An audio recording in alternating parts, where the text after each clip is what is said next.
Assalamualaikum. My name is SYAZANA AFIQAH. So I'm going to explain at first the part A, which is the tax administration of a company. So my part is how the company be a resident in Malaysia. So how they detect the company to be a resident is using the resident status. So resident status has two, which is the Hindu joint family and also company or body of person. And this is included under section 8.1 that provide those in this resident status. So as for the Hindu joint family, a Hindu joint family is a resident in Malaysia. For the basis year for a year of assessment, if the manager of or karta is resident for that basis year. But if the manager or karta is non-resident, the Hindu joint family is automatically deemed a non-resident in Malaysia. So for the second one, company or body of persons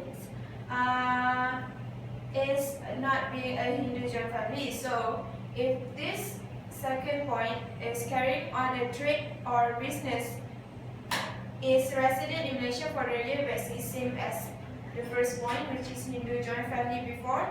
If at any time during the basis year, the management and control of its business or of any one of its businesses are exercised in Malaysia, therefore there is included in the resident status.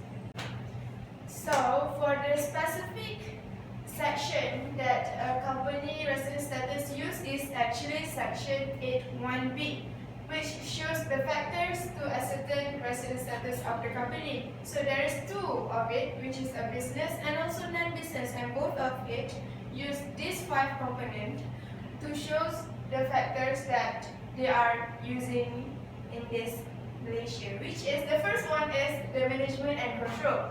And the second one, any one of its business or affair in this Malaysia are ongoing. And the third one is at any time in that period.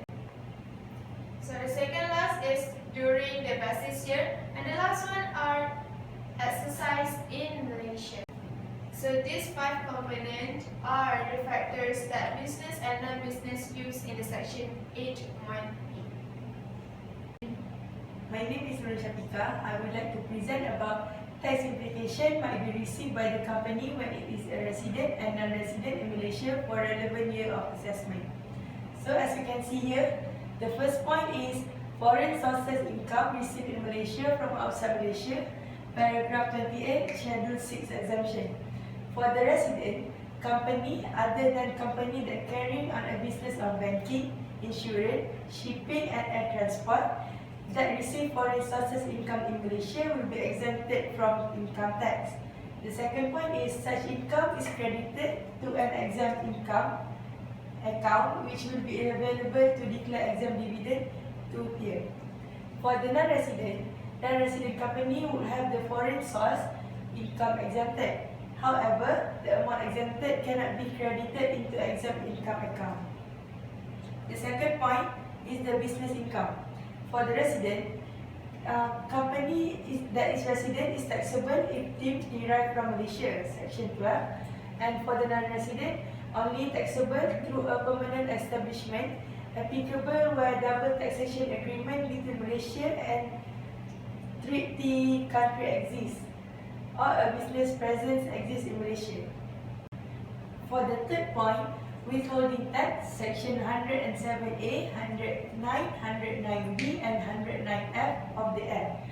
For the resident, it is not applicable for the withholding tax, and for the non-resident, subject to withholding tax ranging from 10% to 15% on Malaysia deemed derived gross profit. The fourth point, the double taxation relief. For the company that is a resident, is applicable for the double taxation relief, while for the non-resident company, it is not applicable for the double taxation relief. And the last point, income tax rate. For the company that is resident, the flat rate is 25% for the year assessment 2009 until 2015, and 24% for year assessment 2016 until 2019. And for the non-resident, flat rate of 25% for the year assessment 2009 until 2015, and 24% for year assessment 2016 until 2019. So the next one, I'm going to answer the question that what IRB does in practice to identify the company being a resident in Malaysia. So there is 4 components that shows that IRB does practice to identify those company in Malaysia. So the first one is the place where annual general meeting are held. So the second one is the location of board of director meeting. The third one is minute of board director meeting, which is the decision taken to determine the management and control of the company. So the fourth one is the later head of company. So this 4 point is what IRB does to identify the company resident in Malaysia. I am EZZARIN FAWZA, and I will explain about type of tax return form used by company for the submission income tax.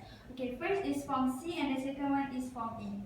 Okay, first is Form C. Form C is a declaration form for companies to declare their actual income. Company must ensure that the form is correctly complete and give a full and true account of the company's income.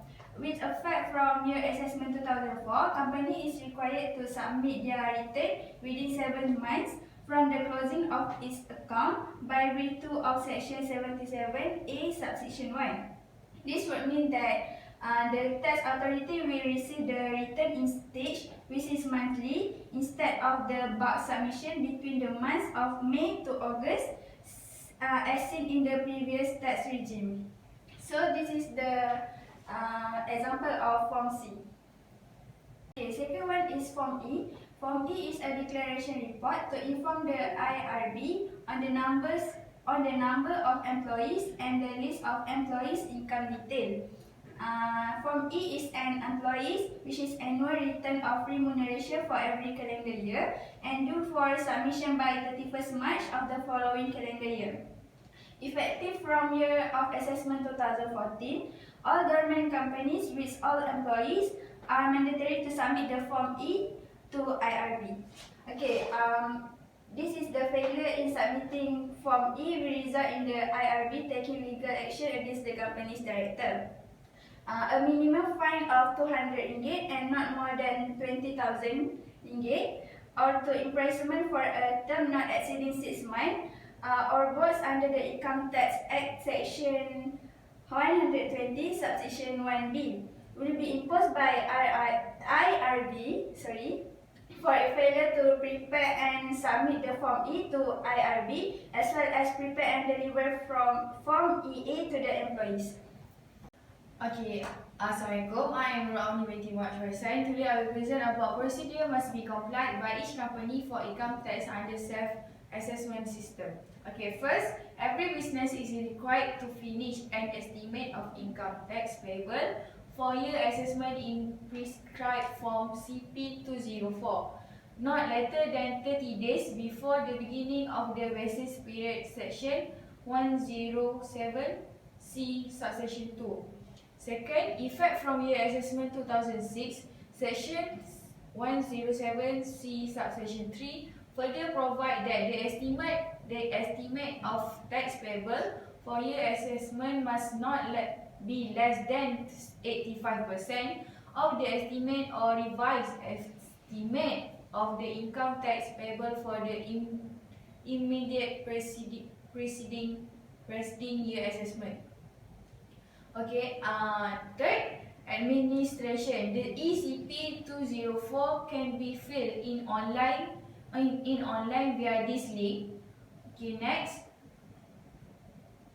Information needed in ECP204 such as name and address, income tax reference number, registration number of company, tax estimate, current year assessment, accounting year end and basis period, commencement commencement date of operation, computation of monthly installment, withholding tax obligation only for non-resident company, and year assessment.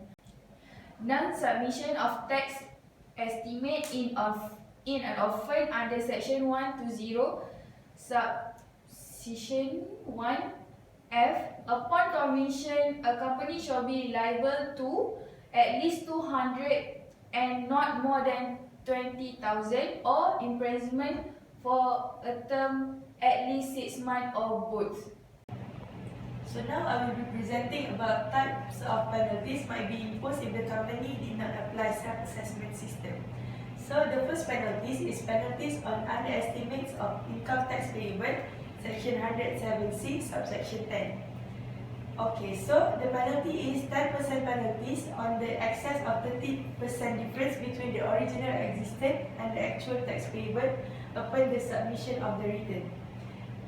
So company were requested to voluntarily remit the 10% penalty due when submitting their tax returns, as the submission of return is deemed notice of assessment.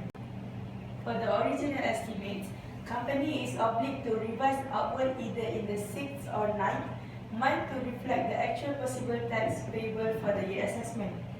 The outstanding tax due is penalty on 30% difference. The late payment penalties must be settled not later than 7 months after the closing of accounts, which is stated in Section 77A, subsection 1 and Section 103. The tax authorities will also issue a notice of demand for the penalty dues. The minimum amount due and payable to the IRB is RM5. If the penalty on 30% difference is less than 5 ringgit, it will be waived automatically. So the last penalty is penalties on monthly installment. The due date for the monthly tax installment with effect from 1 January 2015 and its subsequent year is on 15th of month. Any installment is not paid by the 15th, the amount unpaid will be increased by a sum of 10%, which is stated in Section 107C, subsection 9. The DG may, in his discretion, for any good cause remit the whole or part of the penalty imposed. Okay, I will present about chronology of change from sales and service tax, SST and GST, and back to new form of SST in Malaysia. First, SST 1.0 was first introduced in 1970, and sales tax was implemented in 1972, and service tax was implemented a few years later in 1975. The GST replaced the SST on April 2015. 3 years later, new version of SST will be introduced in September. Okay, last one, SST replacing GST because of initiative of Malaysian new federal government, Pakatan Harapan, which took over in May 2018 after winning the 14th general election. Okay, next I will explain about difference between SST and GST, which is sales and service tax and goods and service tax. For the definition, SST is a tax charge and levied on taxable service provided by any taxable person in Malaysia in the course and furtherance of business. For the GST, definition is a value-added tax levied on most goods and services sold for domestic consumption. The difference between tax is due to the account. For SST, only imposed on one level of production, which normally happens at the output level when goods are being taken out from the factory. For the GST, consumerism tax based on added value concept at each level in the supply chain, from production to consumer. For the difference of rate percent, for SST rate will be between 5 and 10%, and there may be also specific tax rate, which is depending on government, plus a 6% service tax. For the GST, 6% is fixed tax and is not considered as costing, nor a service and surtax on goods. So this is the process of sales and service tax, which is SST.